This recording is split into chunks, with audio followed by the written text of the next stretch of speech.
5 minutes sun stroke మీ pet life రిస్క్లో పెడుతుంది. ఇది మీకు తెలుసా? Hi hello friends, welcome back to our channel. ఈరోజు మనం మాట్లాడబోయే topic sun stroke. Sun stroke అంటే ఏంటి? సన్ స్ట్రోక్ వల్ల పెట్కి ఏం ఎఫెక్ట్ అవుతుంది? సన్ స్ట్రోక్ నుంచి ఎలా ప్రివెంట్ చేయాలి? సన్ స్ట్రోక్ అంటే హీట్ స్ట్రోక్ అని కూడా అంటారు. హీట్ స్ట్రోక్ అంటే పెట్ టెంపరేచర్ ఉన్నది దానికంటే ఎక్కువ పెరగడం.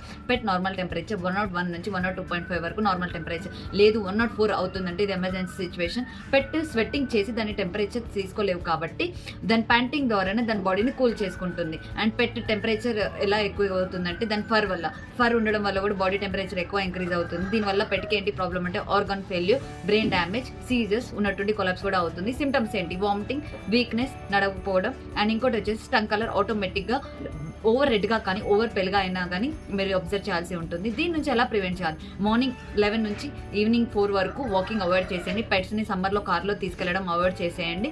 అండ్ ఇంకోటి ఏంటంటే ఓవర్గా కోల్డ్ వాటర్ ఇచ్చేసి పెట్ని హైడ్రేట్గా పెట్టండి. డిహైడ్రేట్ అవ్వకుండా ఉండాలి. పెట్ వాటర్ తక్కువ ఉండడం కూడా బాడీలో ఓవర్ హీట్ అవుతుంది. అండ్ ఇంకోటి వచ్చేసి పెట్ని ఎప్పుడైనా షెడ్లో ఉంచడానికి ట్రై చేయండి. అండ్ మీ పెట్కి లాస్ట్కి ఎప్పుడు డివార్మింగ్ చేశారో కమెంట్లో చెప్పేయండి. మరెన్నో వీడియో కోసం మా ఛానల్ సబ్స్క్రైబ్ చేయండి. ఈ వీడియో నచ్చితే మీ పెట్ పేరెంట్స్కి షేర్ చేయండి.